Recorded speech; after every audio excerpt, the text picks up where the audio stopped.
starting over. Hey, welcome everyone. Joy Anderson here. We all know that we should feel the fear and do it anyway, but now it's time to live more and fear less. So you should have received your Live More, Fear Less t-shirt. If you haven't, no problems. It just got put in the order in a little bit late. So it should be there by the end of March at the latest. Okay. Let's see here. So today, here's my suggestion for you. Please have an open heart and participate fully. So comment in the comments, yes, I am going to do that. Yes, if you are willing to do that. Keep your camera on so that we can see everyone. You can see your other sisters. It really helps us to build that community and help us to kind of like, break down our walls a little bit. Okay. Second, I want you to just, if you want to, you can take short notes, but don't try to write down everything because you're going to get the recording.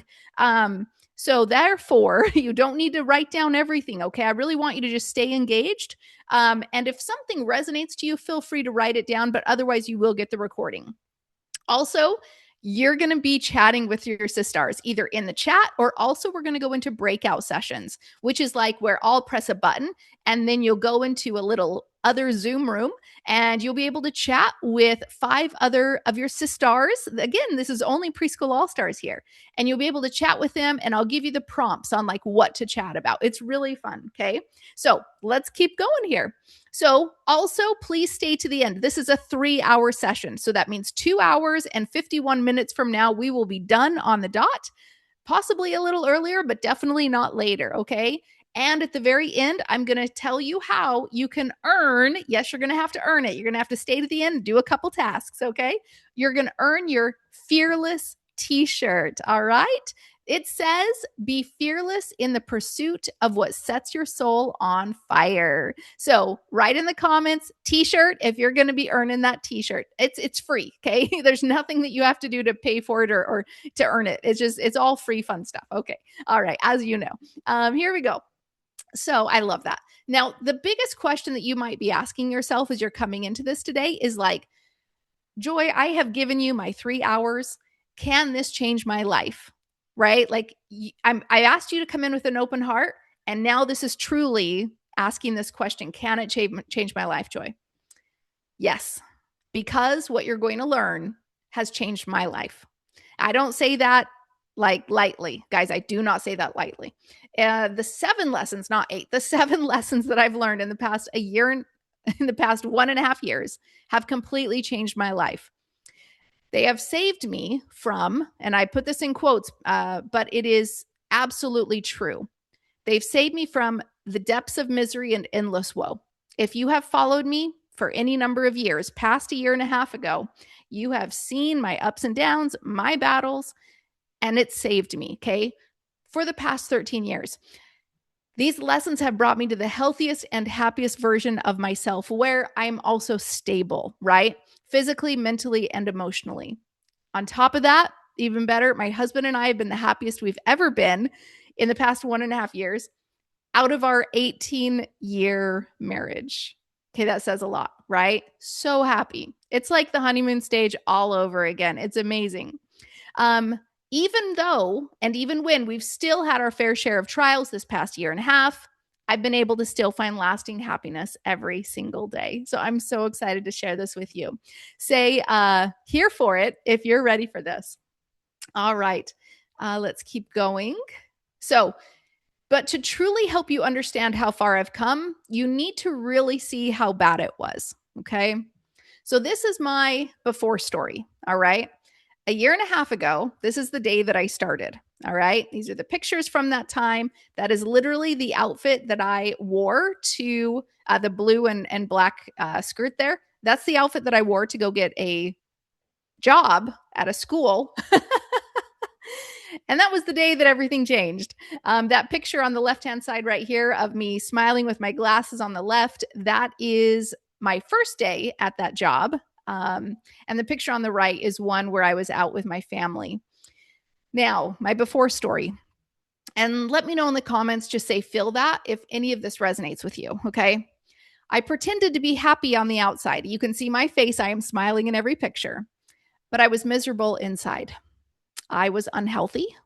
I was depressed, anxious, stressed out, tired, overwhelmed, in survival mode, hopeless, a recluse/hermit, aka didn't want to leave the house, tried to shrink and hide so others didn't notice me, scared to try new things, always searched for the quick fix, and repeated unhealthy cycles every day. Now, if any of that resonates, just say, feel that in the comments. Okay. We have a lot of women here that are resonating with at least some of that.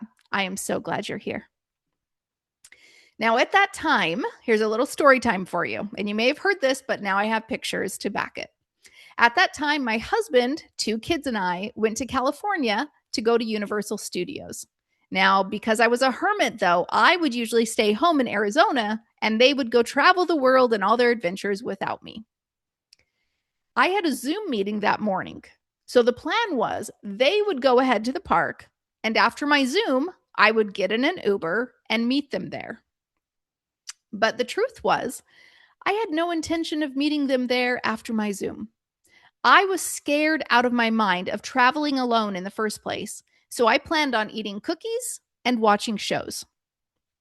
My husband and kids kind of already knew this already. They thought I might not go, but they really wanted me to. And at that moment, I had a choice. Now, you have to understand from my perspective at this point, I'm actually going to go back to these pictures here. I was full of fear, full of anxiety, ridiculously unhealthy. I didn't want to go be around people, right? I liked being by myself, staying by myself, and in fact, staying in my bedroom on the bed by myself. That was my preferred place to be. Picture me in that mode, because the story that I'm about to tell you is unlike anything you've probably seen from me in the past year and a half, but you need to know this is where I came from. Okay, so let's come back. At the moment, I had a choice. I could continue living as I always had, or I could change the trajectory and go. And I thought, now this is a good one, when presented with a choice, you must choose the option that supports your new identity. When presented with a choice, you must choose the option that supports your new identity. And again, as I come through and there's quotes in here, don't worry, you're going to have the recording so you can find these again, okay? And wanting to be the mom who overcame her fears to spend time with her family, I made the choice to go. The only problem was I was so scared to leave my hotel room because I didn't know how to use the elevator. We went up the elevator. We needed a key fob to use it. I thought when we went down the elevator, I would need the key fob to use it. And I didn't know how because my husband did that step. And I'm not joking when I say I was in the hotel room, they were gone. And I had this question. I said, I'm going to go. But I literally did not know. I had the key fob and I said, I don't even know how to get onto the elevator, use it to go down to the lobby. Where is the lobby? Because we had come from the parking garage. Can you fathom how silly this sounds? But it was absolutely real to me. And then once I did find the lobby to get outside and then have to get into an Uber, it was a lot. It was a lot. Okay. So here we go. To gather courage to leave the hotel room, I took pictures every time I took the next step. No joke. This is me that morning. I said, I'm going to put on my clothes. I'm going to do my hair. When I do that step, I will take a picture in the mirror. This is what you do, friends, when you have so much anxiety and you can't fathom doing the ultimate goal. You can take a picture of yourself every time you do a tiny task. And that helped me. It gave me the courage. I got into the elevator with the key fob and I literally took a picture of me holding the key fob and I realized I didn't even need to use the key fob to go down and out of the hotel. I found the lobby to go outside. Picture. I found it. I walked outside of the hotel. Picture. I was now outside. The hotel was behind me. I was ready for the next step. To figure out how to order the Uber to take me to the entrance of Universal Studios. Now, you may not know this, but inside I was so scared because the only way I'd ever gone to theme parks before was with my family, and we had to go either to a parking garage or we walked to the park, and I did not know where this Uber was actually going to drop me off at. I had only been to Universal a long time ago with my family. Where, like, the ticket turnstiles, right? Where was that? They're not going to pull me up directly in front of the ticket turnstiles. Where are they dropping me off? How do I get there? These are the thoughts that were going on in my head. So I put in drop off at Universal Studios Hollywood, praying that Uber would take me to a place I could actually find my way into the park. Ridiculous, but it's the truth. And I only had 20% battery. You can see on when I took that screenshot, I had 20% battery. And I was so scared I wouldn't be able to contact my family when I got there to say, this is where I'm meeting you. And then I went through all sorts of scenarios. Again, just put yourself in my shoes, how ridiculous this sounds. But as I was driving in the Uber there, I thought, oh my gosh, everything is on this phone. If I can't contact my family, I don't have the address to the hotel. How am I supposed to, if I can't find them at Universal, I can't reach them, my phone will die. And then I can't even get an Uber back to the hotel, number one, because the Uber app is on my phone. Number two, because I don't have the address. I was freaking out, guys. Finally, they dropped me off. I walked up a few stairs and I successfully made it to the entrance of Universal Studios. Yes, like the what ifs, right? Like I am going straight into fear mode, right? What if, okay? I took a picture to buying a ticket and entering the park.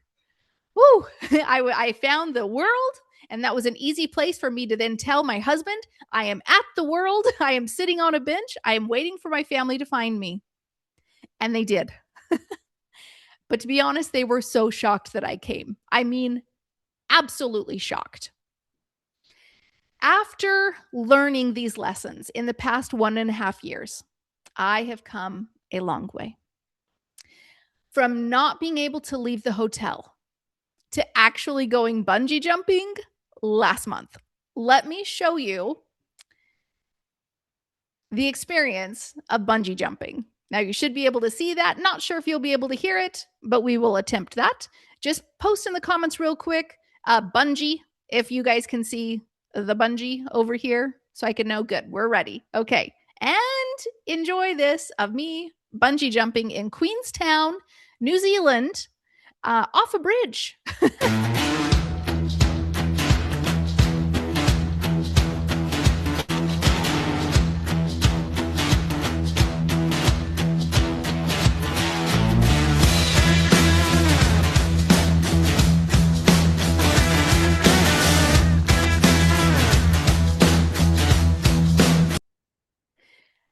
And there it is, friends. There it is. Let me make sure I share my screen again. There we go. So, and just one more time, post in the chat screen if you can, again, see my screen, just so I make sure that we are good to go here. Okay, good. Yeah, had a whole film crew. They provided the film. They made that cute little video. Can you imagine the transformation that I have had? All right. I know because I've gone through it, but I needed you to see that full arc. Okay. And that's what has never been possible for me for the past 13 years in any type of lifelong transformation. And that's why for the past 1.5 years, I have not shared much publicly about these lessons because I was trying to prove them to myself that they worked long term. And now we're here to bring them to you. So I have a question. And the question is, which is ruling your life right now? Is it fear or is it faith? Now, if you'd like to, you're welcome to post in the chat. And it's okay if you don't. Just think about it, though. I want you to really think like, generally, not at this moment, because I hope right now you're full of faith, okay? But I mean generally, how have you been operating in the past weeks or months, okay? I was full on fear back, literally right here, okay, for years and years, 13 years, until finally here I started shifting into faith. You have to have a lot of faith to go bungee jumping, don't you? You do. Now, fear makes it hard to feel happy. Make sense? Give me a yep if that makes sense to you. Fear makes it hard to feel happy. When you live in faith, it's easier to feel happy. I don't mean you just naturally feel it, but it's easier to feel it. All right. So let's come full circle here. You saw the before. Let me take you to today. All right. I'm healthy. I'm happy. I'm excited, at peace. I'm energized. I'm hopeful, thriving, truly, full of excitement and faith, confident, proud of myself, have courage to chase my dreams. I'm stable, which I tell you right now, that is like the biggest flex I can ever have. It is the thing that makes me the most happy in life, is that I'm stable. And I lost 50 pounds in a year. Now, of all of those things, of the after story, say want that in the comments. If there's anything in the comment, anything in the after story that is something that you desire for yourself, okay? I have been blessed to be able to live that. And it's so possible for you too. It's not even possible, but we are going and we're going to go get it, okay? So let me be clear though. I know I did mention that I had lost some weight, but let me be clear. This is not about weight loss. Period. Okay. Everything I'll teach today is designed to help you find more happiness. Everyone write the word happiness in the comments. It is designed to help you find more happiness in your life, not to help you lose weight. That was part of my journey, and it might be part of yours. And you might experience it as a result of what you're going to do with these lessons in your life, but weight loss is not the goal. Okay. Not the goal. All right. Today, we're going to teach you how to create your own formula for happiness. That's our goal today, friends. Formula for happiness. So that no matter what's happening in your life, you'll be able to be happy every day. Post in the chat, want that. Yep. Okay. Now, some people are only happy when they achieve the end result. So for instance, they say, when I finally quit my job, then I'll be happy. But got that in the comments if that resonates, right? I mean, I think we have all been there, right? Also, when I finally create XYZ a month, then I'll be happy. I think we felt that too. When I finally pay off my debt, I'll be happy. I remember my husband and I had gone through student loan debt, and in a period of 10 years, the $150,000 student loan debt ballooned with interest into almost $400,000 of student loan debt. And so that was a phrase that was commonly in my mind. When I finally lose the weight, then I'll be happy, right? Now, your formula for happiness, though, is going to be simplified. Write in the comments, simple. Okay, simple. Because you're going to be able to say, hey, I can be happy every time I blank. For instance, every time I take a nap, I can be happy. What? Every time I go for a walk, I can be happy. Every time I clean the bathroom, I can be happy. Really, Joy? Can it really be that simple? Can you really find happiness cleaning a bathroom? Yes. You just need a few lessons to help your body and mind understand how to reduce stress and gain confidence, so you can feel happiness more easily. Remember, we talked about fear, hard to feel happy. Faith, easier to feel happy, right? That's the goal. We're going to work with your body and mind today. We're going to teach you how to reduce your stress. We're going to teach you how to gain that confidence so you can feel happiness more easily. You can feel happy more easily. Okay. Now, on your notebook, I hope you brought your notebook, okay? I want you to write this little phrase. I'm going to do it myself. Okay. You see it on the screen here. It says, I want you to write my formula for happiness. So go ahead. At the very top of your page, make a new page, okay? Because this needs to be its own thing. My formula for happiness. Okay. And then right below that, I want you to write the phrase, I can be happy every time I ... Okay. And now you can see the little bullets. Okay. I can be happy every time Okay, we're going to be filling this out through today. And anytime you have a thought come to you, I just want you to start filling it out. Like don't wait for my prompt to fill it out. You just start jotting down ideas as they come to you, okay? So that's going to be a thing you keep going back to, and hopefully I can remember to reference it as well. That's our goal today, okay? Here we go. Now, it's really 7 lessons. I forgot to update it. So 7 lessons to improve your body and mind.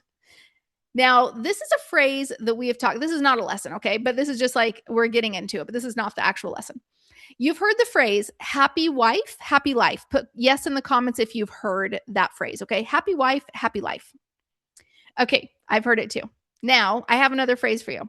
It's called happy body, happy mind, okay? So anytime you think happy wife, happy life, I want you to remember this phrase. Happy body, body comes first, happy mind. Okay, now here's why I put body first and then mind. Now, I've heard that everything begins in the mind. So you would think you would be like happy mind, happy body. While that is true, because you have to have the thought before you can achieve a goal, right? That makes sense that thoughts do exist in your mind. Yes. But here's the kicker, friends. The thoughts that come to you will die as soon as they're formed if you don't have a mind to nurture and protect the thought. That's where your body comes in.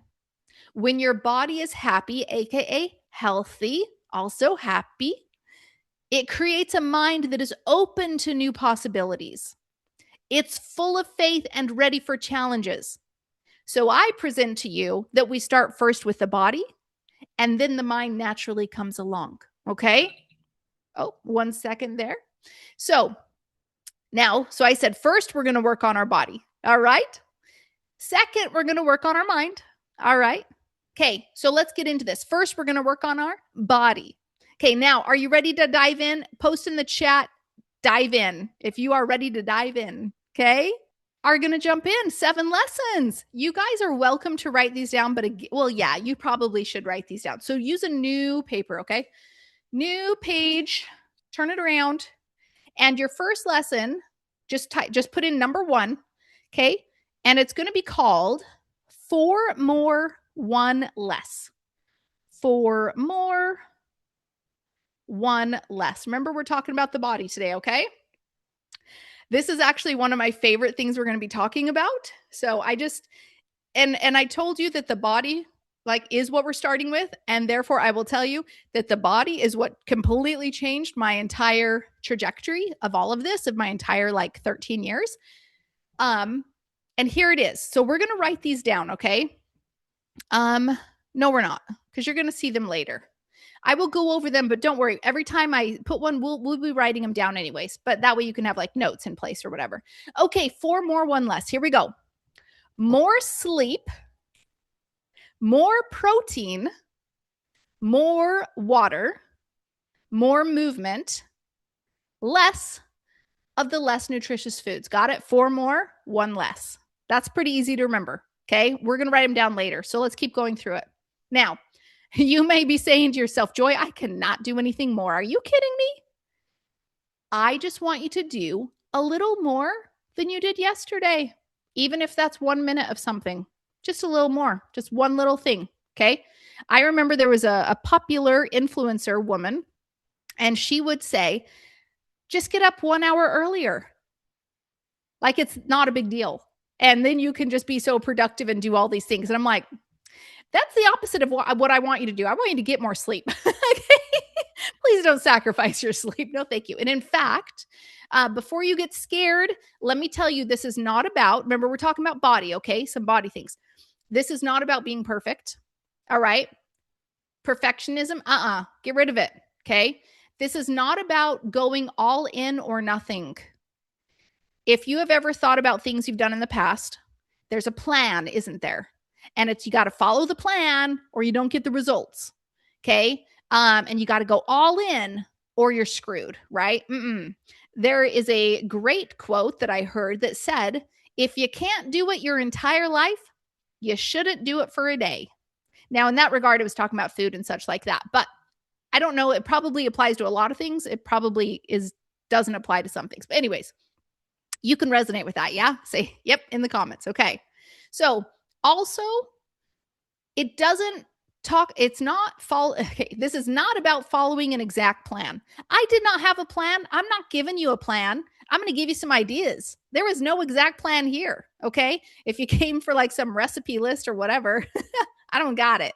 But here's my experience. Okay. Because obviously we're going to talk a little bit about food because we talk about protein. But anyways, I don't know if you guys ever had this experience, but when I was going through my journey for 13 years, I would be scrolling on, Facebook as I do.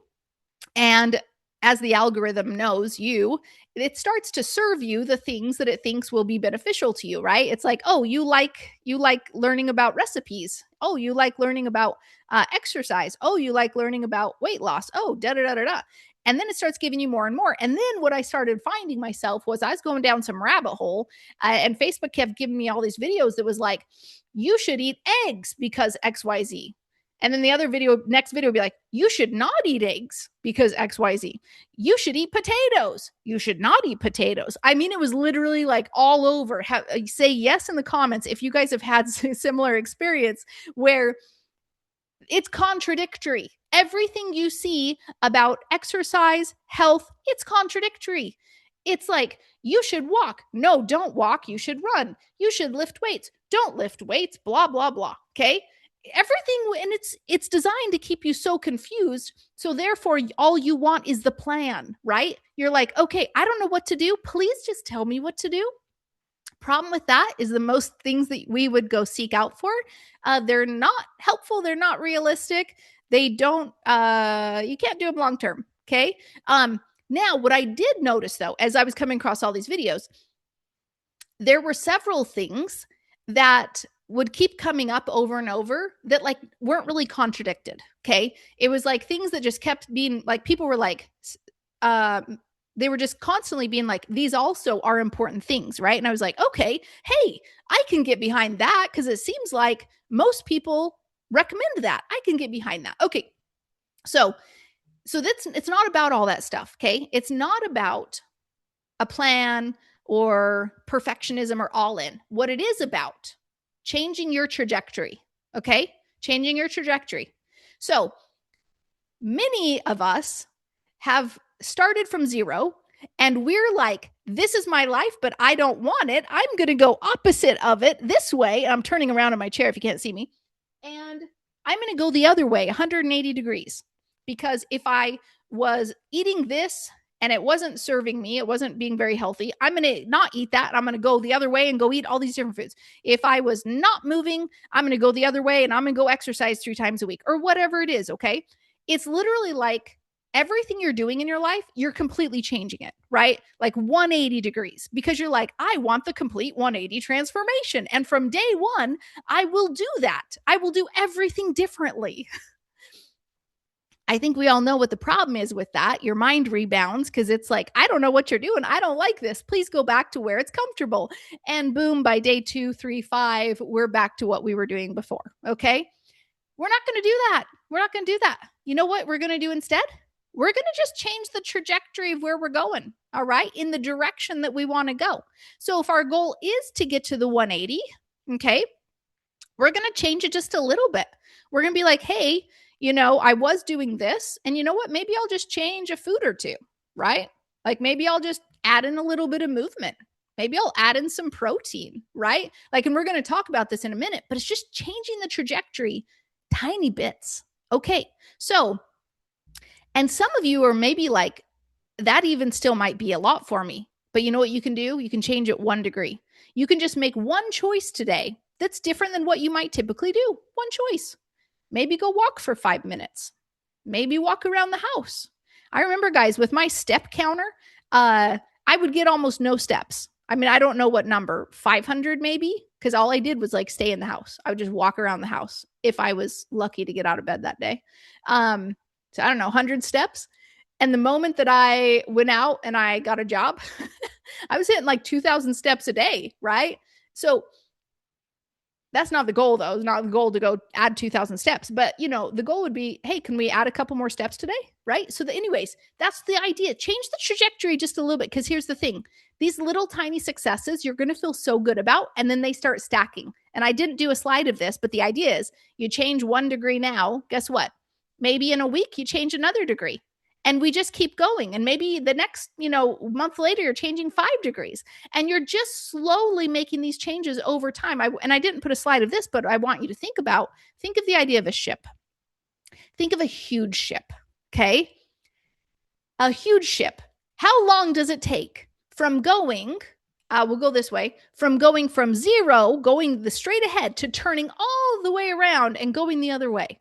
Long time, yes? That's like you. Your mind needs time to get behind what you want to do, okay? Your mind needs time.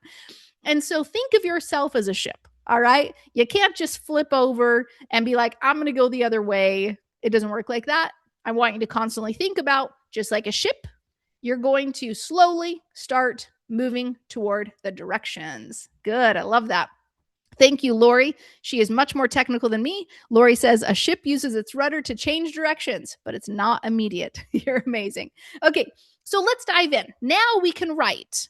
So the thing is still 4 more, 1 less. Okay, we're still on number 1, but now we can write down the words more sleep. Okay, write down the words more sleep. So we can, if there's any notes there, you could jot it down or two. Okay, here's what I need you to do. Oh no, first we need to think about this. Okay, I always like to understand the why. And this was the thing that in the videos kept resonating with me. I was like, oh my gosh, when I was looking at sleep, protein, water, movement, and less of the less nutritious foods, I was like, whoa, these all have a through line. The through line means that a line goes through all of them in a concept. The through line is it helps you to lower stress. Like all of these help you to lower stress. All of these help to actually achieve weight loss or support you in that journey. And all of them help you to be happier. And I'm like, yes, I like it. Okay. So this is why I really got behind these 5. So excited. Okay. So here we go. Sleep. But I did want to know why. And here's the why behind it. Okay. Now, sleep. It's going to help regulate your hunger hormones. It's going to lower your cortisol. Cortisol is like the stress hormone or something. I don't know. But basically, anytime you're stressed out, your cortisol increases, okay? So the goal is to lower that cortisol and get rid of the stress in your life, all right? I remember there were times in my life, a year and a half ago, that I would not sleep for probably 3 to 4 nights a month. I mean, absolutely zero sleep. I would stay up that night because I had work to do. And I would not sleep for 3 to 4 nights a month. On top of that, I was getting an average of about 5 hours of sleep per night. Okay, if I did sleep. Now, I didn't put this on here, but the know-it-alls, the science people, say you should get between 7 to 9. Minimum 7. I want you guys to write that on your notes. 7 to 9 hours. Now, I got some moms out there of brand new babies that are like, yeah, no, what in the world, Joy? I've been there too. It feels like you're literally on sleep deprivation as a something tactic. I don't know what that word is. Like if you're a prisoner of war, they would sleep deprive you. Anyway, it feels like that, right? So you could understand then that during that time period, there's a whole lot of things going against you, right?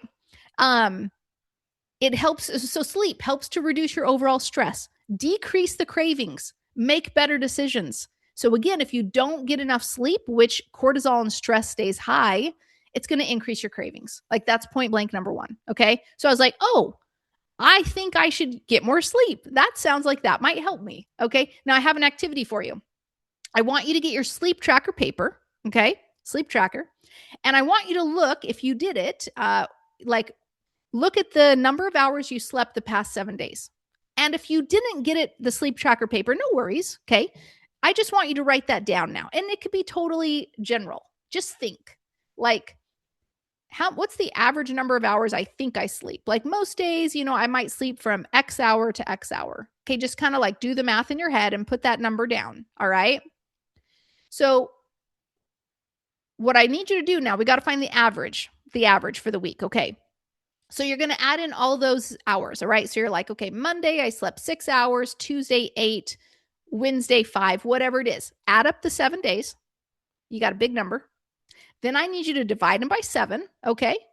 Now we're going to get the average hours of sleep per night. So now put that in the chat. And I also want you to write it on your paper. Write down average hours of sleep. Okay, so that was, but then I had this thought and I was like, wait a second. Everyone's saying 7 to 9 hours. Let's assume we need 7 hours period, okay, which they say. Now, here is where it gets interesting. Are you ready for this crazy thing? This is what makes a lot of sense, friends. If you're like, well, I'm getting 6 hours, it's pretty close. Check this out. Okay. If you don't get 7 to 9 hours, we're just going to say 7, okay? I'm going to tell you actually how that, you will be blown away by this, what this actually boils down to. Here we go. They say we need 7 hours. That is 210 hours per month, basically 7 times 30. Okay, 210 hours per month. All right. Now, I want you to think about what number you just wrote down. We're going to pretend you said 6. Okay. 6 hours times 30 days is 180 hours per month. You can see there's a deficit. Well, 210 minus 180. So 210 minus 180, you have lost 30 hours. If you divide that by 7 hours per night, okay, you lost 30 hours, you're going to divide that by 7 of what you should have gotten every night. You have lost 4 days of sleep in a month. Give me a mind blown emoji. Because when I thought about that, I was like, oh my gosh. Like that makes a lot of sense. Like you don't think it's that, 6 hours, right? So many of you, 5 hours. Okay. Let's go 5 hours. There we go. 5 hours is 150 hours per month. So if you're supposed to be getting 210 as the recommended minimum for your body to reset, guys, for that cortisol to lower, for your functioning of your organs to reset, okay? For the mind to heal, like whatever it is that your body does when it sleeps. But it's really important stuff because every human must sleep, okay? 210 minus 150 means you've lost 60 hours, aka 7 hours per night, aka you lose 8 days of sleep in a month. Are you understanding now why you may be struggling? When I thought of this, I was like, whoa, this is the most important thing for me because this affects everything. This affects, if I come back here really quick, this is going to affect what I want to eat, whether I want to eat more protein or not, whether or not I'm going to drink a lot of water, whether or not I want to move my body, whether or not I want less of the less nutritious foods. I guarantee when I was not sleeping, I did not want less of them. I wanted more of them, right? Okay. So I think, Aurelis, the crying emoji. Yes, I think we're getting this. Okay. So my urge for you is to, and I don't have the solution because again, this is not the plan, guys. This is your own plan. You're going to have to figure this out. I need you to put this as a priority and try to figure it out.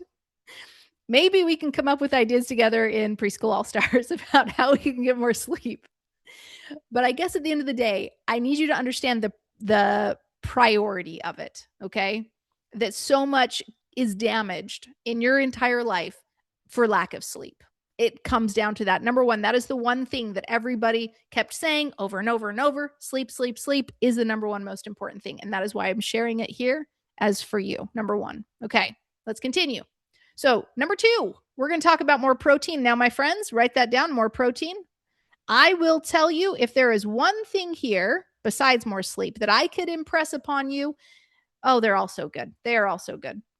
But this one I really latched onto because it's something that I could never understand. People would be like, more protein, and I'm like, okay, cool. Protein bars, protein granola bars. If I look at a package, it says protein, I will go eat it, right? If they say it's good. I didn't understand why. I also didn't understand how to realize what is a good protein source versus not good. And I'm kind of going to explain it. Not good or bad. That's not what I actually mean. Okay, we'll go through it. But what I want to impress upon you is that this one, more protein, if we can figure this out together, which you will, we're going to get there together. It's not that hard. You will never see food the same way again. In a good way. In like a, wow, this is very helpful for me way. Okay. More protein. Here we go. Why more protein? Okay. So here's the nuts and bolts of it. Number one, it's going to help preserve muscle. Okay. So if you are on a weight loss journey, it's going to help keep the muscle you have. I will tell you, friends, I will tell you, there was an experience where I went on a plan, and that plan included eating. Now I'm going to tell you that you were only supposed to eat 2 times a day, and each meal was supposed to be the same. Okay, 2 times a day. Here we go. So I'll just tell you one meal because it's identical to the other. We were supposed to eat 4 ounces of vegetables, 4 ounces of fruit, and 4 ounces of lean protein meat, whatever, lean meat. Okay. Now, you would we would always do chicken. You would measure the chicken raw because when you cook it, it becomes less ounces. Okay. So, of course, you got to cook it. But so it's 4 ounces of uncooked chicken. And they recommended berries, 4 ounces of berries. And they recommended vegetables, but not potatoes, not starches. And their fruits they recommended was like not apples because it might hinder the weight loss. And I did that plan. And you basically do that for lunch and then you do that for dinner. You skip breakfast. I did that plan. And you're supposed to take magical drops also with it that are supposed to help curb the hunger. Well, I did not do the math because I didn't know much about nutrition back then or calories. I just bought right into this thing because, as you may have done in the past, when you desire a certain result and someone you can see all the before and afters, you get behind it and you're like, maybe this is the thing. This is the thing I've been missing, right? This is like, I am just going to be saved by this thing. Everything else obviously didn't work, but this is it. And you have so much belief in it. And so I went through it and I was all in. Remember the all in concept? We're not doing that. But anyways, I, at that time, was all in, and I had lost 25 pounds in 6 weeks. And they are like, oh, you don't even have to exercise. I'll tell you why. But I was like, oh, this is it. But guess what? Then some stuff happened in life and I went right back to my old ways, which was, eating to manage stress, etc. Because I apparently wasn't sleeping either. And got all those cravings for, highly palatable foods. There's a reason why, guys, and I didn't put this in here, but there's a reason why when your brain isn't getting like the stuff it needs or your body isn't getting the stuff it needs, it's craving energy. And guess where the fastest sources of energy are, guys? In like carbs and sugars and stuff like that. Those aren't bad. None of that is bad for you. Forget the word bad food, okay? Nah. It's just those are high energy sources. So when you're tired, guess what your brain is going to want? It's going to be like, please give me energy. And that's why we go to the caffeines and the other things, okay? So like give yourself some grace right now. Like you're just tired. Okay, anyways, but that's what I was doing. And then I went back and I gained it all plus more, but I had the results. So I kept coming back to try to do the program again. I think I did 4 times total of this program, and all the other 3 times never worked. I'd get like a weekend and I would fail, right? And I would eat a bunch, and then of course my weight would go right back up, and I'd be like, I can't do it this time. And it was like, it's over. It was the all in or nothing, right, approach. Months later, I'd get the energy to do it again, and whatever, same results. Okay. Now I know why. Now I understand nutrition a little bit more, and I hope you grow to understand nutrition a little bit more too. I finally researched calories on this thing, and I typed in how many calories in 4 ounces of uncooked chicken, because it shrinks up, whatever.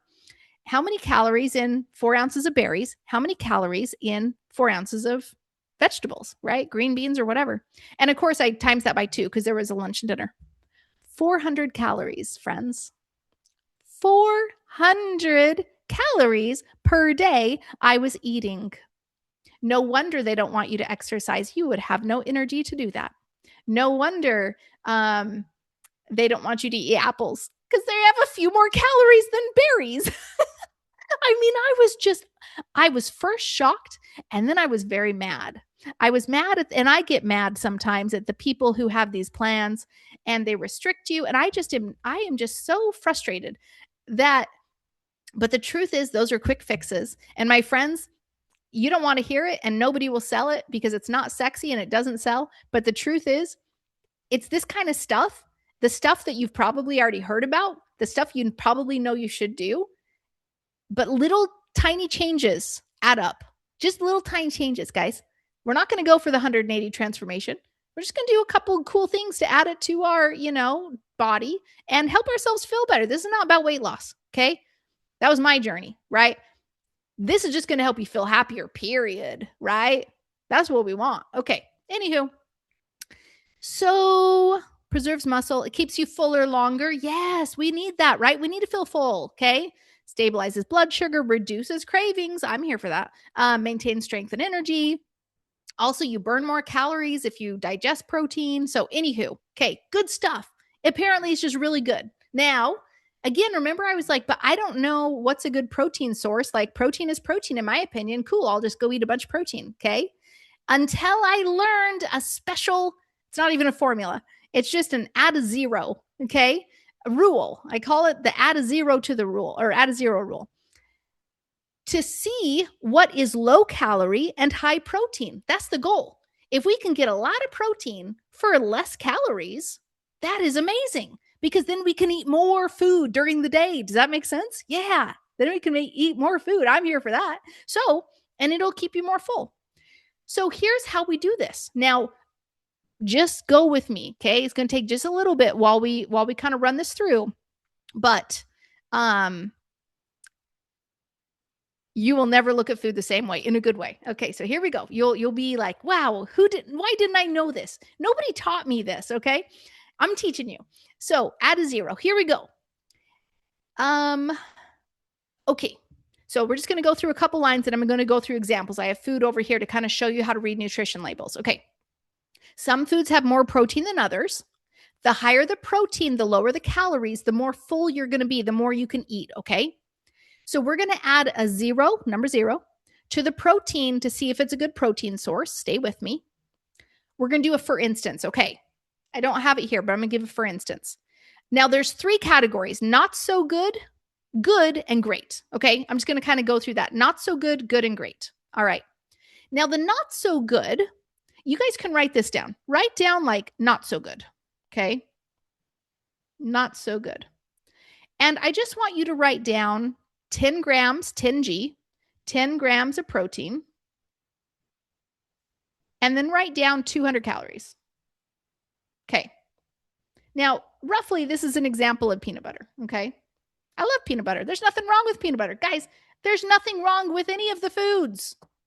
Pretend it's like a sliding scale. Some have more protein, some have less. Some have more nutrition, some have less nutrition. Stop. We got to get these words out of our head. Off the wagon, good foods, bad foods, getting back to it, No. Friends, we're on a journey, right? We're going through lives. Yeah. Okay. Here's how to kind of think about this. If I'm looking at this, okay, 10 grams of protein, we wrote down 10 grams of protein, like for peanut butter example. The goal is if I added a zero to the protein, a good protein source would be 100 calories. So figure this out, okay? You wrote down 10 grams protein. If you add a zero to that number, a good protein source is 10 grams for 100 calories. 10 grams, 100 calories. Now, if it's less calories, you can eat more. Does that make sense? And it's going to keep you fuller longer. Now, this is not a bad food. Goodness sakes, it's just not so good of a protein source. That's all. It's not a bad food, okay? Has a lot of other good things about it. Anywho, but my point is, if you add a zero, so 10 grams of protein, ideally, if it could be 100 calories, it'd be like, ooh, good protein source, okay? Like, yeah, let's eat that, all right? You can still eat peanut butter. Just realize you're going to be having more calories and being a little bit less full, okay? And not being able to eat like a lot of it, right? It might eat up some of your calories. Anywho, so that's not so good, okay? Next. Oh, here's the example of how to look at a nutrition label. And here's what's interesting, guys. You remember how people talk about macros, or they talk about how much sugar or fat? I don't think about any of that, okay? Give me 1 second. I'm going to mute myself to go tell my son that his friend is here. 1 second.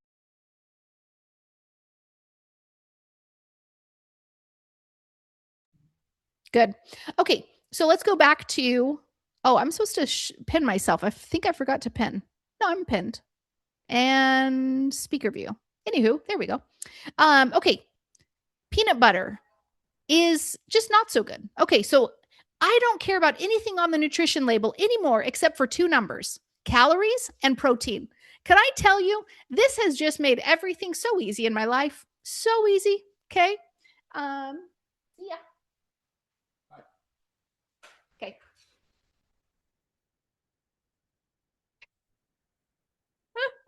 Dog's trying to get out. We're good. Anywho, okay. So the two numbers that I look on here, okay, it has 210 calories to 7 grams of protein. I'm like, okay, that's fine. It's got some protein in it. Cool. But it's not the like add a zero rule. Okay. So if I was doing the add a zero rule, it would be 7 grams. And my hope would be that it would be 70 calories. Does that make sense? But it's higher than that. So it's just a little bit more calories than I might want at that time. But that's fine. You can still have any food, even if it has zero protein, right? It's just like you're going to be more full on foods that have high volume. You can eat a lot of food, like it can go in your stomach and fill up your stomach, right? Takes a while to eat, whatever it is. Okay. Like, yes, all that. Anywho, let's keep going here. Let's keep going so we can keep getting the ideas. Now, a good protein source. Okay. Good protein source. Go ahead and write this one down. Good protein source. All right. This one is an example of 20 grams of protein. Okay. And 200 calories. 200 calories. Now, let me tell you why it's good. It's got the add a zero rule, or it's real close. Okay. 20 grams of protein, if I added a zero, our goal would be equaling 200 calories, right? That would make it a good protein source. In the comments chat, put got it if this is resonating with you, okay? Here's our example. Here's a string cheese, okay? My go-to, I will tell you right now, my go-to snack is string cheese. Now, you might hate string cheese. That's sad for you because it's so easy to just go grab.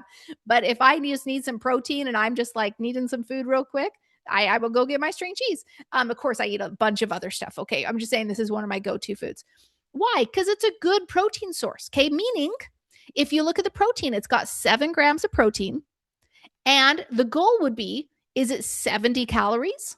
No, it's 80, but it's real close, isn't it? Anything that's close, I'm like, oh, nice. I like this. That's going to be something I can add into my food every day. I love it. Okay, good. Good protein source. Cool. Okay, next idea. Now we're going to do great protein source. Okay, so write down the word great. A great protein source is, let's give an example here, 40 grams of protein. Okay, and again, these are just like examples, averages, whatever, okay? And now here's the thing. If you wrote 200 calories there, here's why this becomes great. And you can eat more of it for less calories and get more full, okay? 40 grams of protein. If we added a zero to the protein, guess what? We would hope then it should be around 400 calories. Oh my gosh, it's only 200 calories? It's even better. There's less calories to the protein. Put a got it if this is still making sense, okay? So let's give an example of that chicken breast, okay? Chicken breast. If we look at the protein, it's 25 grams. If we added a zero, we would get 250 calories. But oh my gosh, it's only 130 calories. Wow, even better. I can eat like so much of it, right? And now you wonder why people talk about chicken breast, right? They're always like, chicken breast, rice, and beans, I think is always like the things people talk about. And I'm like, that is not exciting to me. I don't want to eat chicken breast, rice, and beans. But you can understand now why they may say that, because you can have more of it to get more full. You see what I'm saying? So these are literally, I've gone through for the last year and a half, guys. These are the only two food numbers I read on any label. And it's fine if it has zero protein. It's fine if it's high calories. It just helps me to kind of track, like, how much protein I'm getting, stuff like that. Now, I'm not going to, again, it's not a plan. You might be asking yourself though, like, well, how much protein should I get a day? Just more. Okay. I will give a number, but just more. All right. And that was the number one thing besides sleep. Number two, then the thing I prioritized was just get more protein. Okay, because then I could have more food for less calories, depending, right? You have to get like a good protein or a great protein source, right? Um, so I just focused on getting more. And honestly, like they say, your ideal weight times zero point 0.7 or times 1. Okay. Your desired weight, your goal weight, whatever it is. Okay. So you could write that down. If there's, and even if it's your current weight, it doesn't matter, right? Current weight, goal weight. No, not current weight. I'm sorry, because then sometimes we might just have like way too much and it will be hard to get your protein goal. What I meant, sorry, was either your goal weight that you want to get to, or if you're already at your weight you enjoy, you see what I'm saying? Then yes, use that number. That's what I was trying to intend. So if there was a certain number, I'm not going to list any pounds number here, but if write down the certain number of etc. I just told you times, and you could do times 0.7, and that would give you a certain amount of grams. Okay. Or you can do times 1, and that gives you a certain number of grams. Okay. And so the idea is like, if you can hit 100 grams a day, great.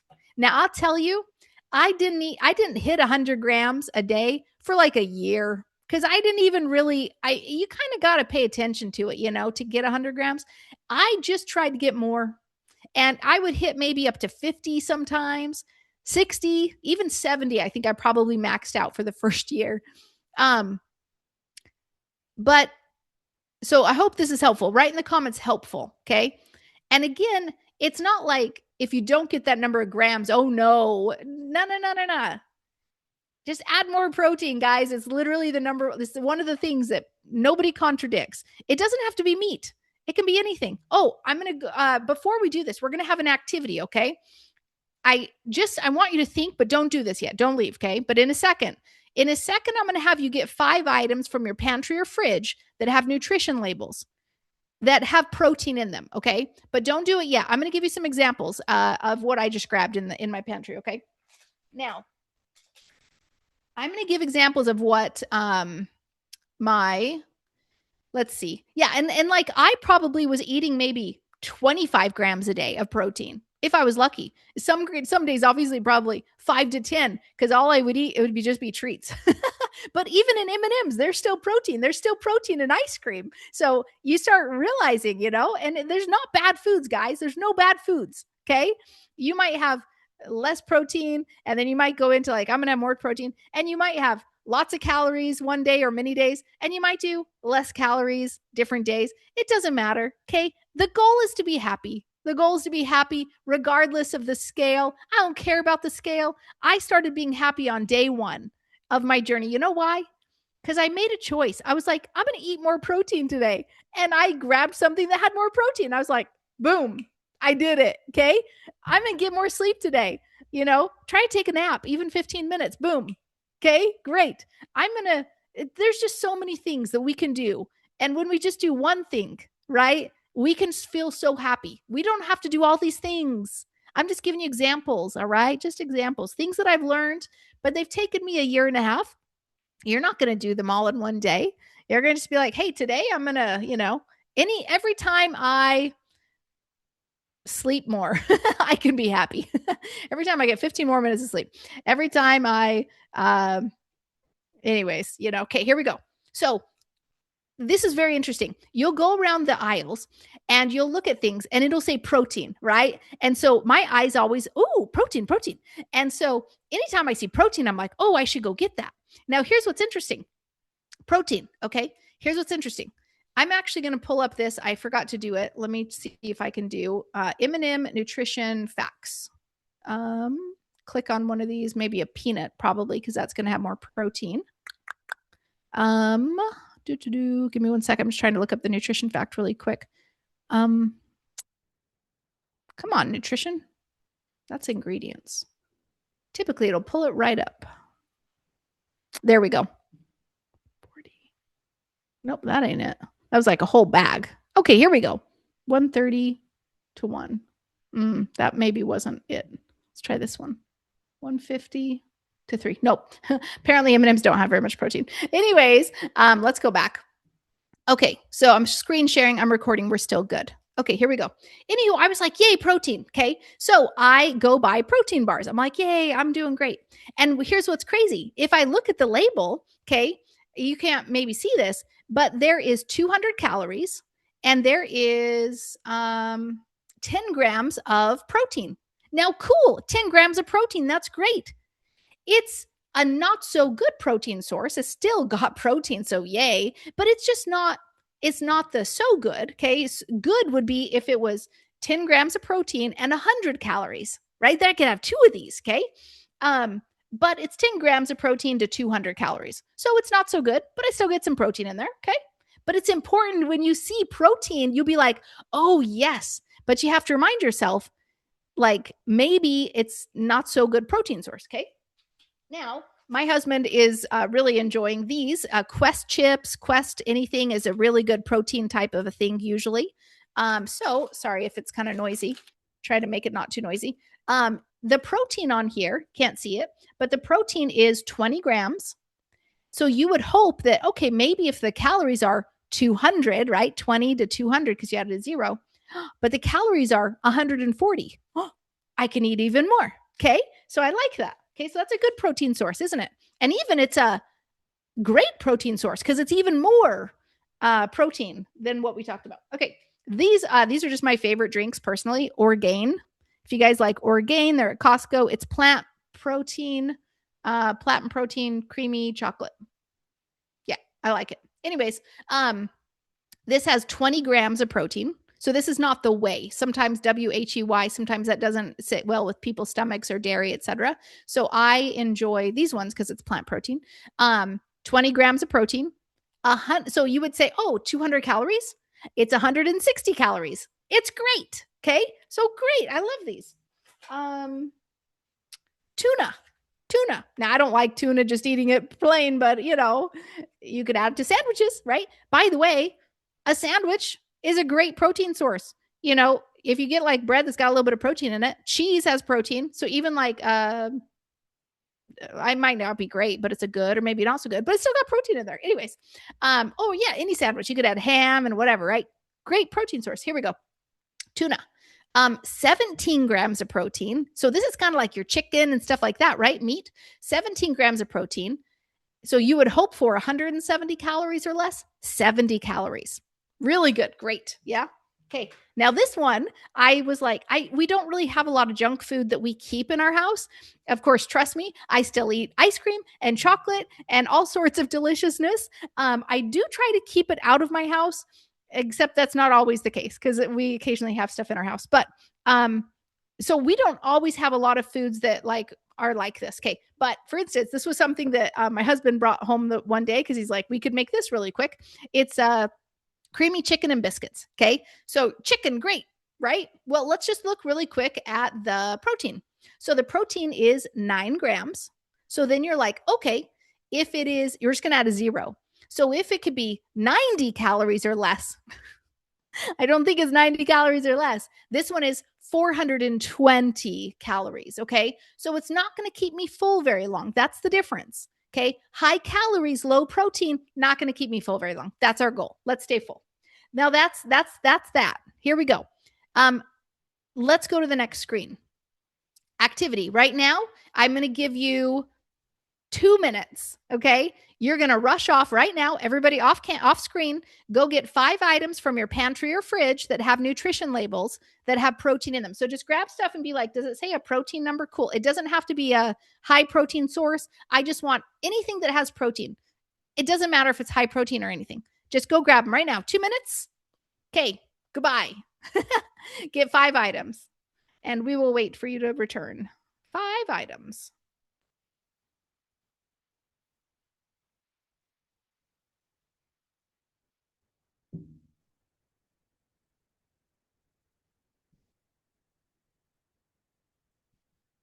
Okay, examples. I'm going to shout out some that are in the comments here. Fairlife protein shakes. That's good. Yeah, no worries if it takes you 5 minutes. That's fine. Fairlife protein shakes, 30 grams of protein, 150 calories. Great. That's a good one. Owen shakes. My husband has Owen shakes as well. 32 grams of protein and 200 calories. Let's see here. I love this. No protein in the no sugar Mountain Dew. Nope. So it's not like it's a bad food, right? It's just not a high protein source or any protein source. That's okay. That's okay. Let's see here. Oh, very good. Faye says, I buy very little food with food labels. Even better. Guess what? If it doesn't have a food label, it's probably straight from the earth, right? So it's probably things like vegetables and fruits and whatever. Awesome. Yes, love that. And those are high volume things too. So that's really good. Boiled eggs. Eggs is a great one. Egg whites. And in fact, if you use egg whites and add like an egg into it, so it doesn't just have like egg white flavor, that's also helpful.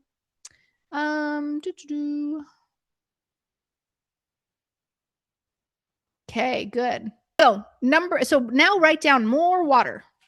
Everyone write down more water. I'm turning the page so I can keep taking notes here. More water. Yay, more water. Okay. Now, if you didn't already understand why water was helpful, and I honestly, for years, I'm talking ever since I went through my divorce a gazillion years ago, I lived on Diet Coke.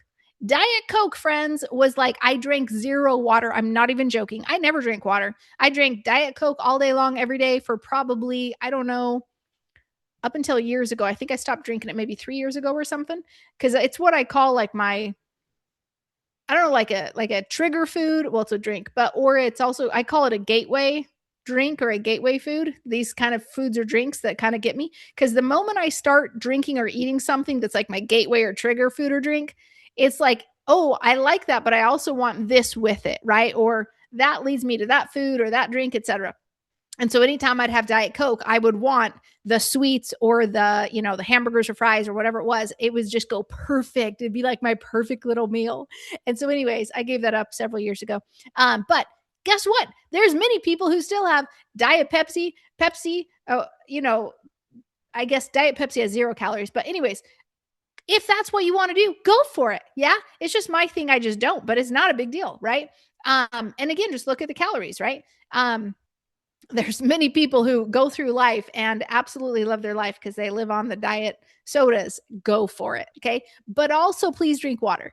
I literally didn't drink water until like 3 years ago when I was like, I love water and I need to drink this because I don't drink anything but water. So anywho, it helps to stabilize your mood, reduce fatigue, curb false hunger signals. How many times are we like, I'm hungry? Usually it's because you're bored, right?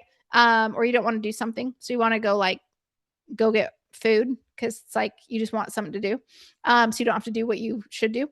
Anyways, but if you drink a bunch of water, it will fill up your stomach a bit and then kind of like quell that hunger signal. Doesn't mean like if you're hungry, go eat. You know what I mean? But it also helps to keep your nervous system calmer. Do you remember all those shakes that we did earlier? We're like shaking our body and whatever. That's actually to help your nervous system to chill out too.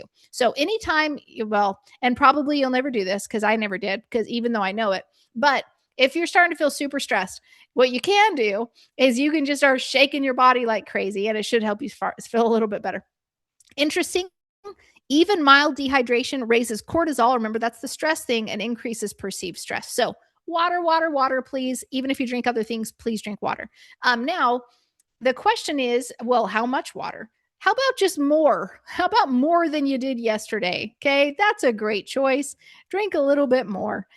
If you're looking for a certain number, what the scientists say is a good choice is somewhere around 100 ounces of water or less. So, and I used to track my water all the time faithfully when I was doing a plan. I don't track it anymore. I just always have a water bottle next to me. And it's interesting. The more that you start drinking, the more you'll find yourself drinking. Okay. So I don't track it. I guarantee I don't get 100 ounces every day. I probably get 40 to 50.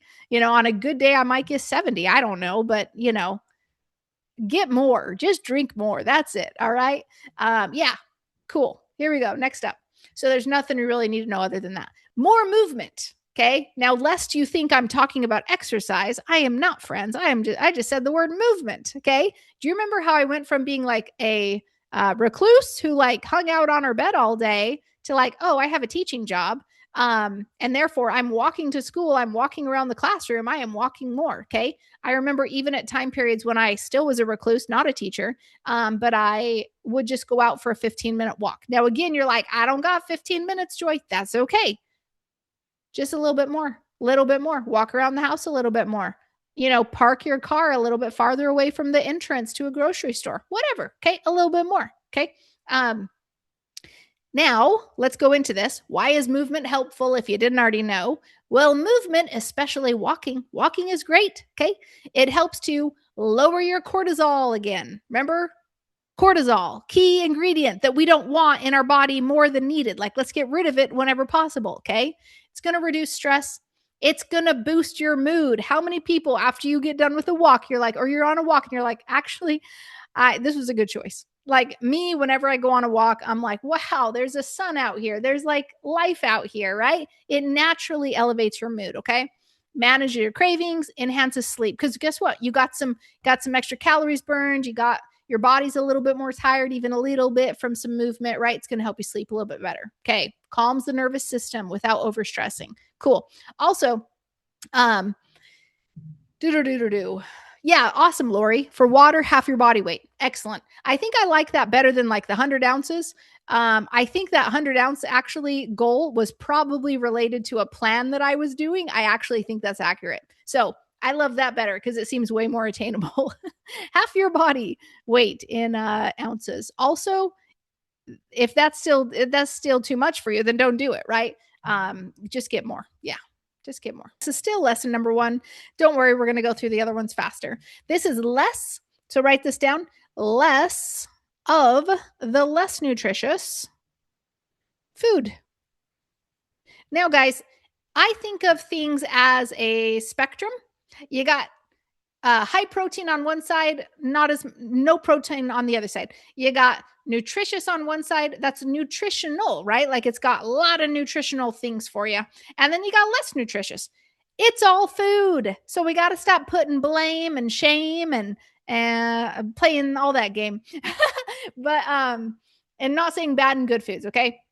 Now, I did ask ChatGPT, why should we eat less of the less nutritious food? So it kind of makes more sense. Other than I think it made sense in my head, but why? It says highly processed foods are easy to overeat because they're often low in fiber and protein, making you hungrier sooner. And then I wrapped it up with they're easier to overeat because you're eating high calories without the fiber and protein or much of it, which means there's not a lot of volume in your stomach. Okay. That's going to stay there. Do you guys, Panda Express is notorious for this. Sometimes we'll go to Panda Express and my husband's like, I just ate that giant thing. And like 30 minutes later, he's like, I'm still hungry. Like, it's really weird. There's some foods that you eat and you're like, that was a ton of calories in food and I'm still hungry an hour or two later. Like, why? It's just, it doesn't just, I don't know, there's not enough volume in your stomach. Okay. Stuff like that. So anywho, less of that kind of stuff. Again, we're not going all or nothing. We're just like, hey, maybe have less of it. Maybe have more protein, a little bit less of that. Good. And then over time, guess what starts happening? You start having more and more protein and less of that. Okay. I never said cut it out. I never said anything. I have never cut out food groups. I have eaten plenty of desserts and other yummy foods over the last year and a half. But it's about balance. We'll talk about that later. Okay. So again, remember, as we're going through this, I can be happy every time right? So if I went through this right here, take a nap, right? Get a few more minutes of sleep.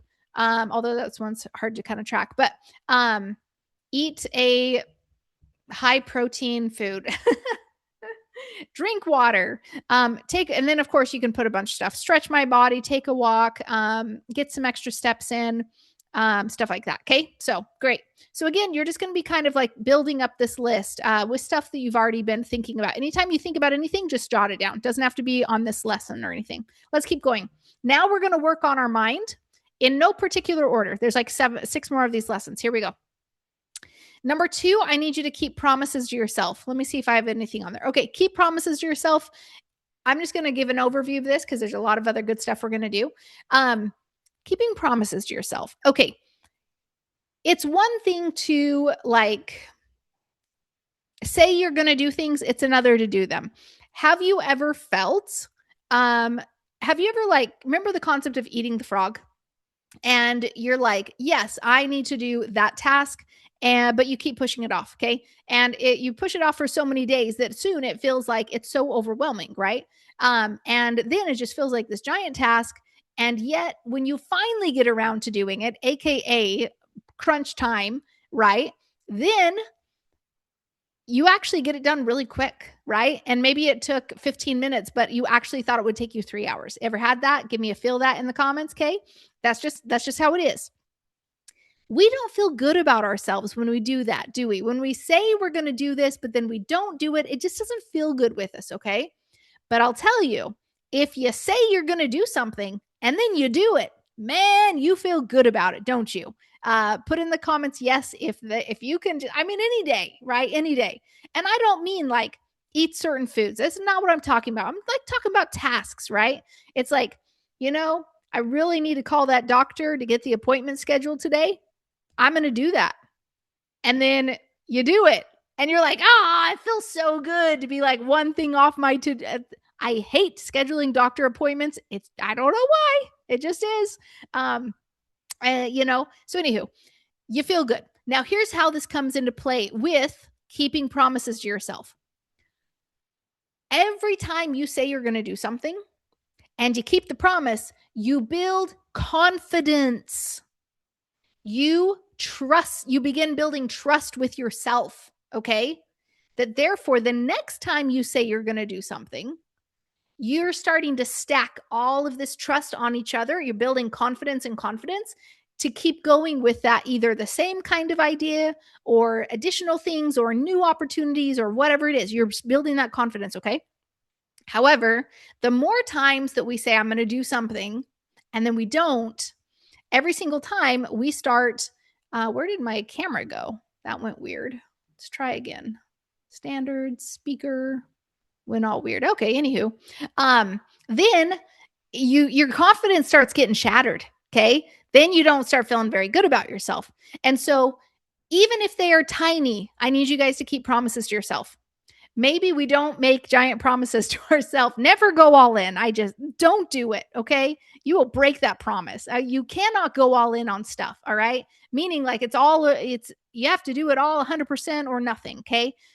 Life is not like that. All right. Keep promises to yourself. Next up. Where are we going back to here? Okay. Number 3, I need you to focus on faith and gratitude. I will tell you, there is a quote that says, I got to find it. Hold on.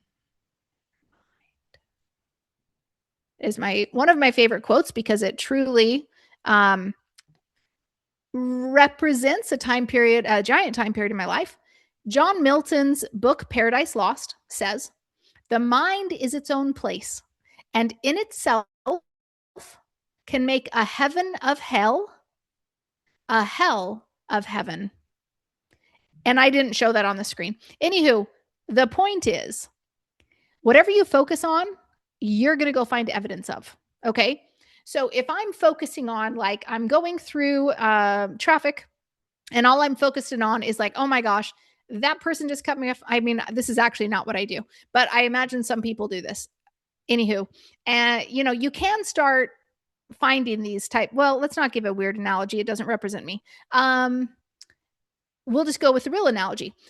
I would get depressed a lot and I would stay focused in my head on all the bad things. And I would make this beautiful situation, beautiful family and all these things that we had going for us.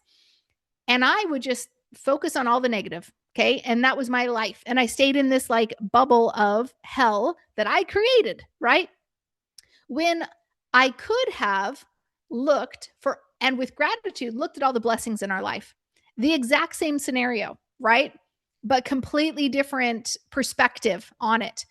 In fact, let me get this one quote. Thank you. Okay. There is a great book called Man's Search for Meaning. So you guys can write that down. Man's Search for Meaning. I'm not showing it on the screen, so you're not missing anything. Man's Search for Meaning. It's by Viktor Frankl. He was in a concentration camp. And he wrote this beautiful book about how in such a horrible place you can still find gratitude and peace and happiness. So his quote says this, and then I guess maybe I will try to share this on the screen. It is a bigger one. There we go. He says, everything can be taken from a man, but one thing, the last of the human freedoms, to choose one's attitude, aka focus, perspective, in any given set of circumstances, to choose one's own way. Isn't that beautiful? Share that again. So, what are you focusing on, right? Are we focused in the fear like I was when I was like going to you make sure we're all shared here. Good. When I was, in the hotel room full of fear, the what ifs, or was I like, hey, I can figure it out, right? Okay. So next up, that was, okay, we're going to write down 5 things you're grateful for. This should only take 2 minutes. 2 minutes, because we should have these come to us very soon. What you look for, you will find. Meaning, if, because your brain will look for evidence. If I tell my brain, I'm sick, okay, my brain is going to go look for evidence to support that thought. And it's going to start pulling up all the symptoms and feelings I have and all okay, to support that. However, if I tell my body like, oh, I'm just fine, right? Or I don't know, that's kind of a weird analogy. Let's give a different one. Should have thought of these earlier. How about the analogy of how things are going with your spouse? How about that? I'm going to grab a drink of water real quick. Okay. This is actually a really good one. You could focus on all the things that your husband is doing that you don't like. Or you could focus on all the things that your husband's doing that you love, okay? And that's the case. It's what do you focus on? What do you focus on? Okay? That can completely change your mindset about everything. All right? So, whenever you focus on something, your brain will look for evidence. So be very careful on what you put your focus on. Next up. Number 4, serve others. Okay, let me see if there's yes, I've got that. Okay. I want to give a quick story before we move on from this one. So everybody write serve others first. Okay.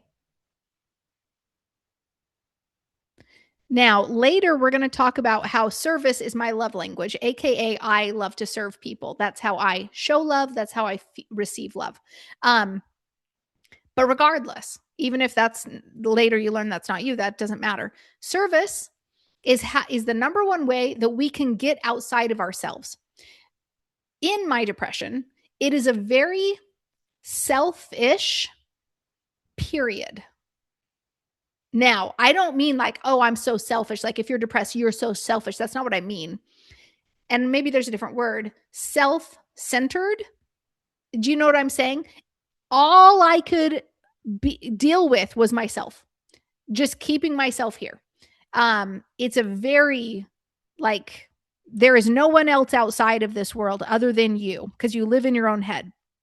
And therefore, the number one way that I have found, and I believe it to be true also, to get out of depression is to serve others. Now, this is a very specific scenario, and I'm going to be cautious on the words that I use right now because I just want to make sure that, if we have little ones listening, that it, doesn't really make sense to them. But there was a time period years and years ago that I had voluntarily checked myself into a hospital to keep myself safe. Okay. And in that period, my mom found out and she was like, I am flying over right now. I will be there within the day. And so it's like the next day. And she got onto an airplane to fly over to see me. She was in Florida at the time. And I was like, okay, right? Because I'm in my own head. And she gets to the airport in, I don't know, Salt Lake, Boise. I don't know which one it was.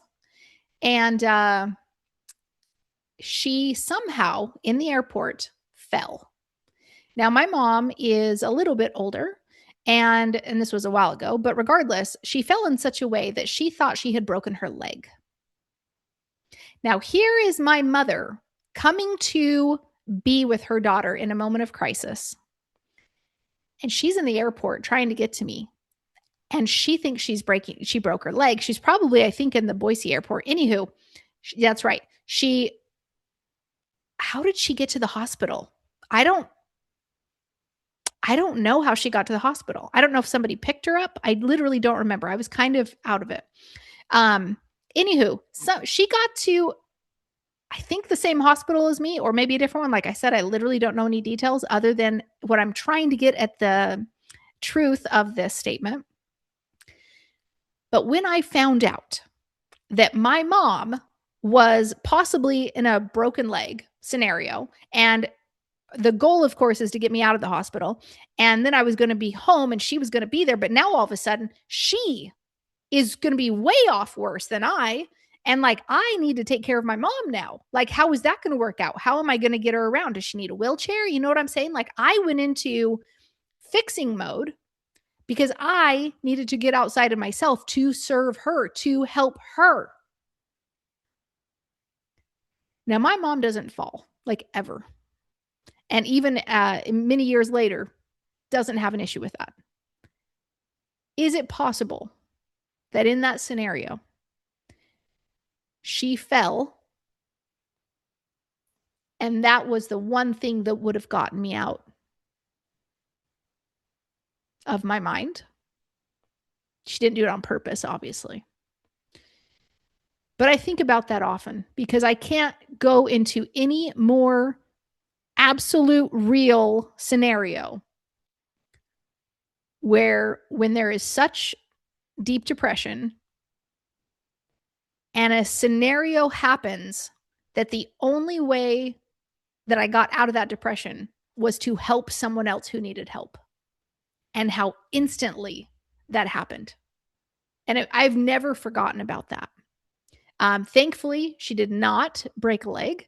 She did get injured and she was very sore, but she had the x-rays and everything and she was fine. And, we both came home that day. And of course, I cared for her as much as I could. But she was okay. That is why when I say that serving others is the number one way to get yourself out of depression, I have not seen anything else to get myself out of it other than that. So let's now go with a couple like examples of why, right? Community. There was a time period when I was a hermit. I stayed at home. I did not spend time with other people. I was incredibly socially, this was just, guys, like a year and a half ago. Like, I didn't want to talk to people. Felt completely awkward. If anybody said anything to me, I would answer their question in a brief one-word answer or statement, and that was it. Like, I'm like, please don't talk to me again, right? Trying to hide. But we need each other. Like, we're not meant to go through life alone. I said the fastest way out of depression is to serve others. And Booker T. Washington says, if you want to lift yourself up, lift up someone else. Up. Oh, this is a good one, my friends. 5 love languages. Everyone write down 5 love languages. 5 love languages. This is lesson number 5. Oh, that worked out. Okay. 5 love languages. So, where's my thing at? Okay, first, so now we're going to talk about relationships for real quick. Here we go. There are 3 things that have completely transformed my husband and I's relationship for the past year and a half. And I'm trying to, I was trying to like boil them down to like, what changed? What changed from we have an 18-year marriage, guys. We've been married a bit. Okay.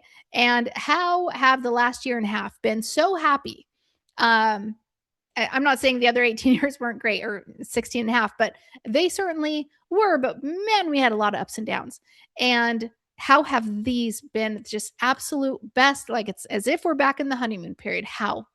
There's 3 things that have changed. And this is truly some of the words we actually use. Number 1, fully supporting each other's goals.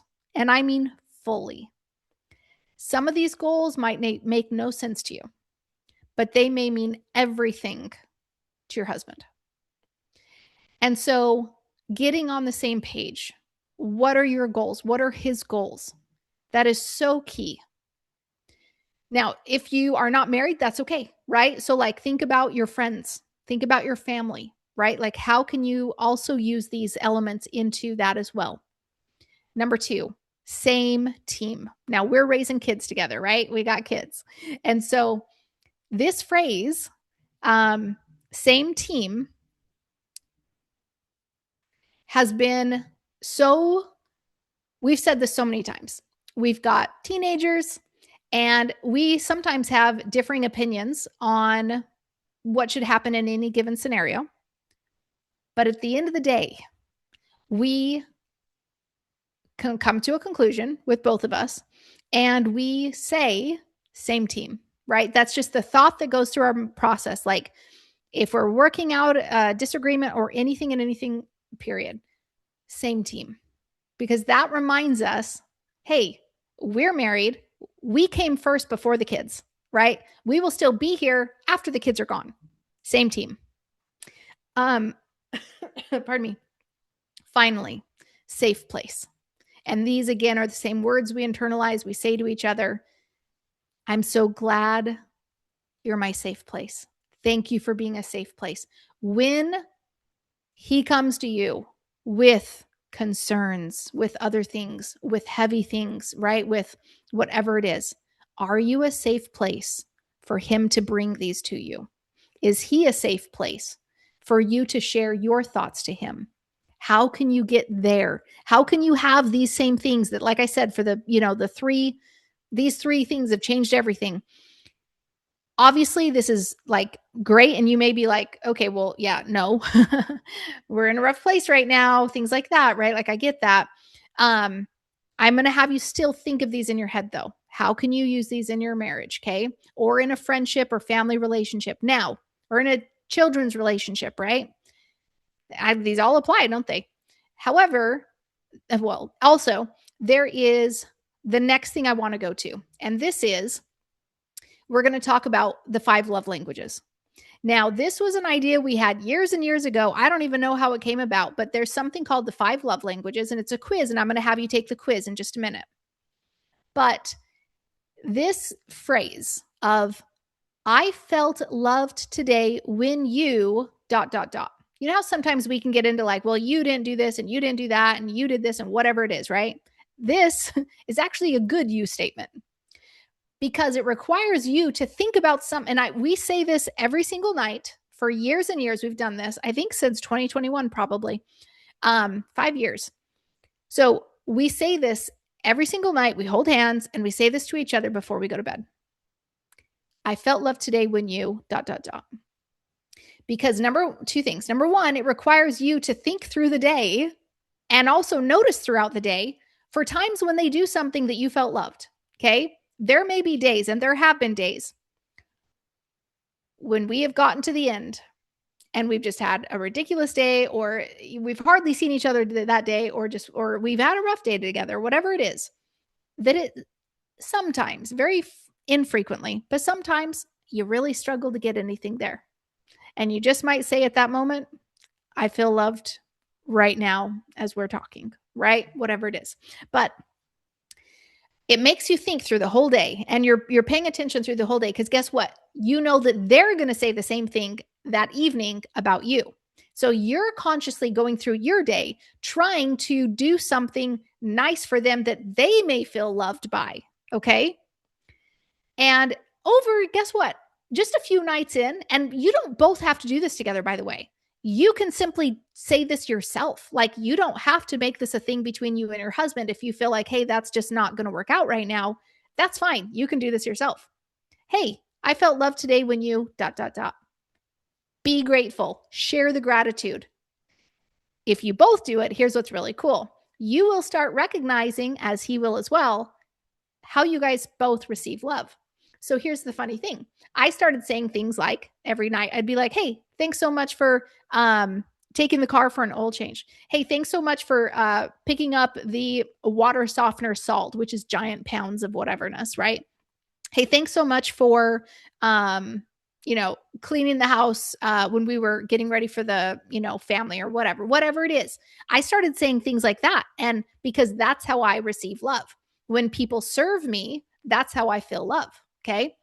I noticed he started saying the same things over and over, which was, hey, I felt love today when you rubbed my hair. I felt love today when you rubbed my back. I felt love today when we watched a movie and you rubbed my back, right? Of course, there's variations to all of these things, right? But two threads, two very distinct. Oh my gosh, look at that and look at that. So therefore, guess what starts happening? When you start recognizing how they feel love, how they receive love, you start doing more of that. And guess what happens? They feel more love. And when they can recognize what helps you to feel love, they start doing more of that as well. It's amazing. At the very minimum, guys, you can do this. Okay. It doesn't require your husband to do it back. You can absolutely do this by yourself. And hopefully at some point you'll do it together. Now, we're going to quickly go through the 5 love languages, and then I want you to take a quiz. Okay, here we go. So as I go through these, there's 5 of them. I want you to think, and you could even jot down what you think yours might be. If this kind of resonates, if you're like, out of all these 5, oh yeah, like you'll still feel love in all of them, okay? But some of them or one of them is just gonna be like, yep, that's, if somebody did that to me, I would feel the most love. Okay. Number 1, words of affirmation. They use words to build you up, like compliments, encouragement, and verbal I love yous. Quality time gives you undivided attention, engaging in meaningful conversations, or sharing activities without distractions. So you can think about this, by the way. This is just for you. How do you receive love? Later, you can think about it for your children, husband, friend, whatever it is. Physical touch. This isn't all just intimacy, guys. Physical touch can also just be hugging or patting on the back or things like that. Hugs, stuff like that. Okay. Physical touch expresses love through physical gestures like holding hands, hugging, kissing, sitting close together, rubbing a back. Acts of service. Oh, that sounds familiar. Does things for you that they know you would like cooking a meal, cleaning, running errands. Receiving gifts gives you thoughtful gestures or small tokens that symbolize appreciation and thoughtfulness rather than focusing on the monetary value. So like, hey, I know you and I know you would like this, right? Really thoughtful gifts. Lesson number 6. All right, let's write down 80%, 20%. All right, so lesson number 6. 80%, 20%, and then I've got in parentheses, lengthen the time period. 80%, 20% lengthen the time period. What do I mean by that? Let's see if I have any notes on it. Okay. So here's the general idea. I like to think of life as if I am 80% going, being consistent on my goals. Okay. If I'm being consistent 80% of the time, that's amazing. Okay. You'll never we're not going to get there 100% all the time. Going all in isn't the way, right? But if I can hit it 80% of the time, amazing. That gives me leniency. I don't know. That gives me flexibility 20% of the time to still live life. Because as we said, life is lifing sometimes. Sometimes you're sick. Sometimes you just want a break. Sometimes you need a rest, whatever it is. Okay. Now, here's the thing, though. This is why we get tricked up. You're like, well, today I didn't do 80%, right? Today I did nothing, right? However, whatever goals you have, okay? You're like, today was not an 80% given day. Okay, no worries. We're going to lengthen the time period, okay? Because every person's 24 hours is completely different, and yours today will be different than tomorrow, okay? So we're going to give ourselves grace, and we're going to lengthen the time period, which means, check this out. Don't worry if your 80-20 is not in today. How'd you do over the week? Did you, over the week do about 80% towards your goal? No, that's okay. How about this month? Did you do about 80% towards your goal? Now you see we're feeling a little bit better about it, aren't we? If not, that's okay. Because guess what? We have another day, another week, another month ahead of us. We can just change that trajectory just a little bit. I remember one month, there was 3 weeks where I was pretty much out of all my goals. I was kind of flailing a little bit. Okay. 3 weeks. So a month did not work for me. That 80-20 did not work for me. And I stretched it out to the year. And I said, you know what? Wow. Over the year, I actually hit about 80% of my goal for the year. All right. So 80% of times or whatever it was. Okay. Give yourself grace. All right. Next up, let's go to the next lesson, the final lesson, consistency. So this is number 7. Consistency equals lifelong results. And I think this is where I kept missing the mark every single time. I kept looking for the quick fixes. And when they wouldn't work, I would go backwards. I would stay stalled. I would stay stuck, whatever it was. When in reality, I had to say, hey, you know what? This is life. And I did not focus, in my case, I did not focus on weight loss. I focused, number 1, on happiness and stability. And the other stuff happened along the way, but that was never my focus. It still is not my focus, right? It's just a result that came, but it was never my focus. And that's why we're doing your formula for happiness. Okay. Period. Like, it doesn't matter what you want to accomplish in life. This formula for happiness is going to help you get there. It's going to help you have a better mind and body. Okay. So, and let me just be clear again, just so I am very clear, because I don't want to say things that come across a certain way that are not my intention.